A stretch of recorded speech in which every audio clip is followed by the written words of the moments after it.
En plein milieu de cette enquête, effectivement, quand je commençais à avoir un certain nombre d'éléments assez sensibles, on m'a demandé si pour une grosse somme d'argent, il s'agissait de 15 millions d'euros, si pour cette somme, j'étais prêt à stopper mes investigations.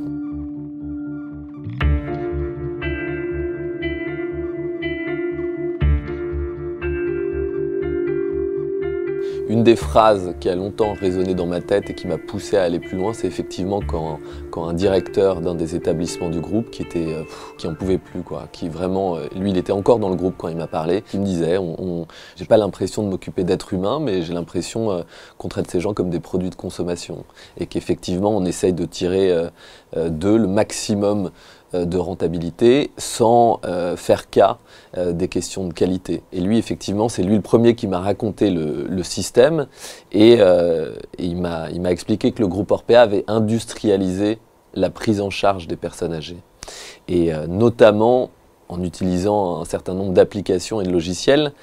qui déterminaient à sa place, à la place de l'être humain, ce que devait avoir tel pensionnaire comme protection, le nombre de ses protections, le type de ses protections. Et quand vous réduisez le nombre de protections, le nombre de changes par jour, et quand vous jouez sur la qualité de ces couches, ça a un impact direct et sur la dignité des personnes âgées, la manière dont ils se sentent au quotidien, et évidemment sur leur bien-être et leur santé.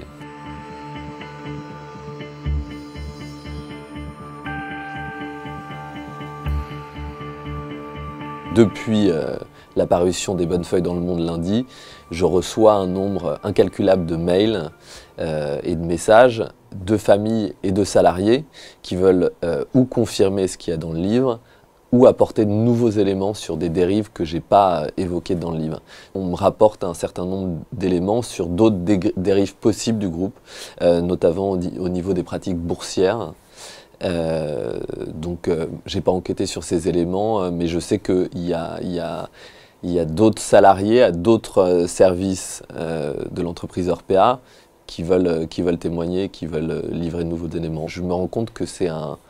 système qui a touché des milliers, voire des dizaines de milliers de personnes à travers la France et encore plus à travers le monde. On ne sait pas contrôler ces gestionnaires privés, on ne sait pas le faire. Moi j'ai des gens de l'intérieur qui parlent à visage découvert, qui me disent à quel point c'était facile de pipoter, selon leurs mots, les inspecteurs, parce qu'ils étaient prévenus à l'avance, parce qu'ils avaient les moyens de prendre toutes les mesures de correction avant que les inspecteurs arrivent. D'après même des députés que j'ai rencontrés, aujourd'hui, il n'y a pas d'indicateur de qualité en France précis pour pouvoir définir si des établissements fonctionnent correctement ou pas. Clairement, les dérives qu'on m'a rapportées pendant cette enquête sur cette entreprise,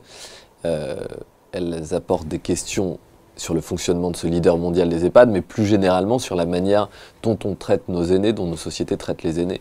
Et effectivement, il y a un débat d'ailleurs qui est en train de se lancer sur la manière dont on doit prendre en charge nos aînés et est-ce que les groupes privés sont les plus à même de gérer cette prise en charge. C'est très bien que justement la classe politique s'en saisisse et commence à débattre sérieusement de ce sujet. Les révélations qui ont été faites dans ce livre sont absolument révoltantes, que vous avez le ventre noué en lisant des choses pareilles, et que si ces faits sont avérés, ils devront évidemment être sanctionnés avec la plus grande sévérité.